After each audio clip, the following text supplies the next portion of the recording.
Hello everybody, I am Fabi. Today we're gonna play with the Danessa Myricks Yummy Lowlighters. I am very excited to dig into these because what are lowlighters? Where these are supposed to be highlighters, but when we think of highlighters, we think of something that is going to enhance our texture and fine lines, and these are supposed to do the opposite. These are supposed to give you glow while reducing any textured appearance on your skin, reducing the look of fine lines, controlling oil. It's supposed to wear all day. I picked up 2 of the 4 shades. Let's swatch them real quick and get right into it. All right, let's swatch both shades. This is Low Key and it has a peachy tone. And this is what it looks like. I am very excited about this product because if it manages to give us the glow of a highlighter, but without accentuating our texture, I mean, how good does that sound? Let's move on to Unbothered. This is more of a rosy shade. Let's see it swatched. It's a very nice texture in that it feels like a powder once you put it on the skin. Oh, look at that. Okay, this seems very, very promising. I am going to follow the exact same steps or very similar to the steps that she did during her Instagram during the launch of her product. I love that every time that she launches a new product, she goes on Instagram, she does a full demo, a full explanation about her thought process behind the product, who it's for, who it's not for, application tips, etc. First, we're gonna start with this peachy one, Low Key, on a brush that has, just like she explained about her brush, I'm not using the same brush that she used. This is a Sigma F53. She used a brush that has bristles that are long and also not dense. This type of brush is going to give you a softer payoff. So what she did is she took this shade and swept it all over the cheek and temple, essentially giving a light wash of color. And yeah, I'm seeing that right away. This is giving me a really nice glow. I really was not that excited about this launch. Initially, the plan for this video was to try on new makeup. I have a blush, I have foundation, I have powder from different brands, and this lowlighter was going to be another one of those many products. When I was watching her live to learn what these products are supposed to do and how to apply them, I got very excited. I said, nope, this video is going to be all about these guys, because if they perform like Danessa says they do, then it's worth making a whole video on these alone. Okay, so continuing on with the wash of color. What am I seeing? I am seeing the glow. Let me bring the mirror closer. Yeah, so far it is not accentuating my texture or pores. Granted, I'm not putting it right over the pores, the large pore areas. I should, right? Of course I should. Okay, it is very gentle on them. You see this area right here? Let's swipe the lowlighter over it. I don't think that it's accentuating that texture. I don't think it's blurring it either, but it's very kind to it. I normally would not take a glowy product and put it around my nose, but anyway. So this was her first demo of the product, straight onto bare skin, starting with this light wash of color. And I really like the shade. Then she put down her brush and she used her finger to apply it in order to get more pigment payoff. Whoa, whoa, you see that? She placed it in this area, the high point of the cheek, and she also took it here on the temple a little bit, but kept the pigment in more of a more precise focused area. And I am seeing, oh wow, I am seeing a slight bit of blur. Let's keep building the pigment.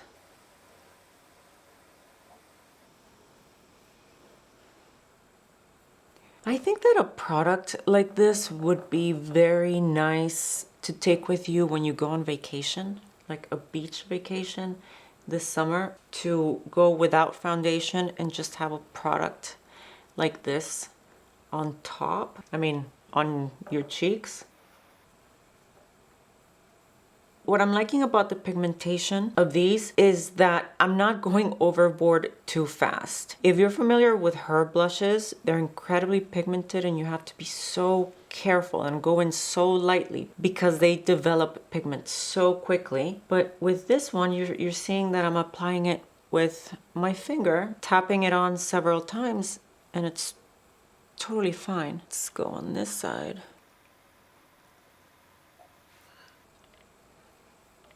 Now, this product, she says, can be worn under your foundation, over your foundation, or alone without any foundation, just like I'm doing here. I grabbed one of her blushes. This one is in the shade Rosé and Brunch. Let's swatch it next to the Lowlighters just to see the difference. All right, you see the difference in pigment? So we have Low Key, Unbothered, and the blush Rosé and Brunch. Now for the next step, we're going to add her skin tint all over the face. So directly on top of the Lowlighter. I dug into my brush collection to try to find brushes that resembled the ones that she used. For example, the one that she used here for the skin tint had longish bristles and they were flexible. I don't like to use this brush because I don't even know if it's available. It's a 10-year-old MAC brush, number 168. And she started placing the skin tint right along this area, and she did go over top of the Lowlighter with it. My camera decided to stop recording as I was applying the yummy skin tint. It's now on. So this is what the Lowlighter looks like with skin tint on top. So it has a very sheer, a light level of coverage. It's looking good. The skin tint did not completely cover up the Lowlighter. I am seeing the peachiness, the bronziness on my cheeks. One thing I noticed as I was looking at the swatches, I don't know if I'll be able to show this on camera, but this is the peachy one. This is the pink one. Now you see how the shift, it has a peach or gold shift to it. I like that this pink shade has that peach or golden shift to it because normally highlighters that are rosy like this, once you put them on the cheek, they look grayish. They look too icy. I don't like that. So I'm really liking that the pink one has a golden shift. Next step, what did she do next? I believe I remember. She took some of her cream contour, which I don't have her cream contour, and she lightly sculpted the cheeks. I am gonna be using the Makeup by Mario Skin Enhancer. I am gonna use the same MAC brush that I used to apply the skin tint, and I am just gonna put on a little bit here just to add some contouring, some structure, and she tapped it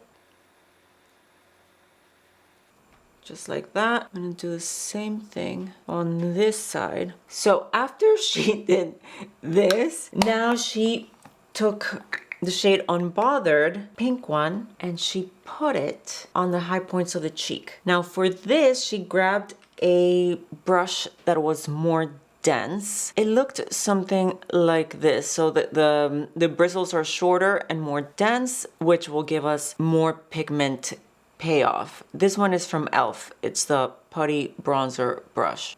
Come on.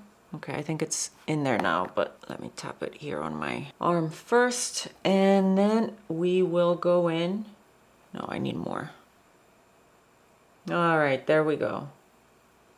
And because the pink has that golden shift, it pairs really nicely with the golden color that we have underneath, which is Low Key. So this one, Low Key, the peachy one, and Unbothered, the rosy one I'm using right now, go really well together. Look at that.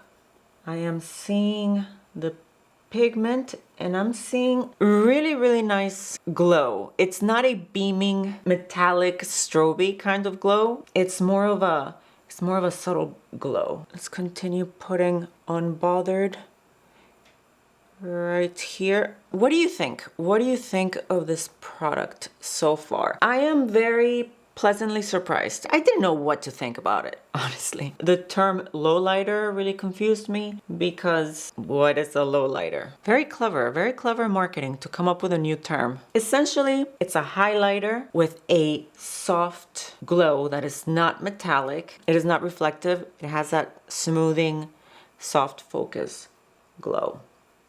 The opposite of the Rare Beauty blushes, powder blush, which is extremely metallic. Nothing like that. All right, so I'm gonna just finish up putting the rosy shade here on my temples. Ooh, I like it. I like it. Okay, what did she do next? She did the eyes, so that's what we're gonna do. She took one of her color fixes. If you don't know, this is like a cream liquid eyeshadow. It is waterproof, it is budge proof. It's also great to use as your primer underneath eyeshadow. They come in so many colors. She used one that was a pastel pink. I only have this shade. It's in the shade Exposed, and it's more of a cool taupe.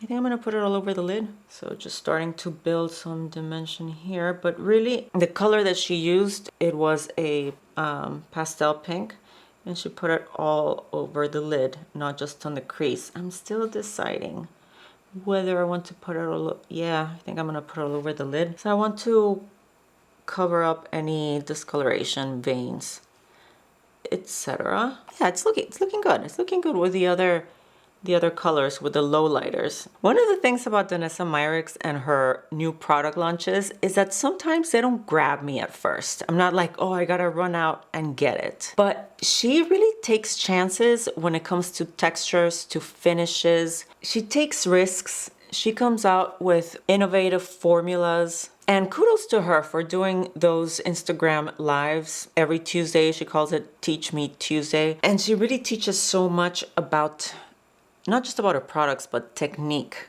in general. I always learn something when I watch her videos. And look at that. Super easy. Let me put just a tiny bit in the bottom lash line here. Now that our base is on, she took her lowlighter, this one, the pinky one, and she put it right on the lids. And she said that it gave you like a wet effect. I don't know if this formula is gonna give us a wet effect. Let's see here.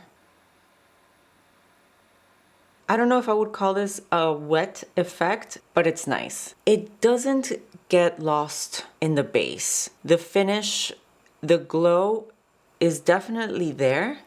Oh wow, yeah, this looks very pretty. And no glitter. You don't have to worry about fallout because, well, first of all, it's not a powder, it's a balm. And as it sets, it feels more like a powder, but there is no powdery kickback to worry about. Okay, that looks really nice. It does give me that glow, while at the same time, if you have oily eyelids, this is gonna be really good because of that oxalate ingredient that absorbs oils. Now for the lips, she used her blush, Rosé and Brunch. Let's do that. So I'm gonna take a little bit of the very pigmented blush. She didn't use a lip liner, just this on the lips for more of a soft effect. I don't quite like it on my lips at all, actually. I feel like it's muting out my lip. Yeah, I'm not feeling it. Okay, just because. Let's try the lowlighter on the lips. That's better. All right, I'm gonna do my eyebrows and I'll be right back. I'm back with some eyebrows and a little bit of a shadow liner. And now I remember that she put on some more of the Yummy Skin Tint under the model's eyes. So right here, and it seemed to really help to brighten this area. She used a dense brush, a concealer brush, such as this one. I need some more. Now let's do this side.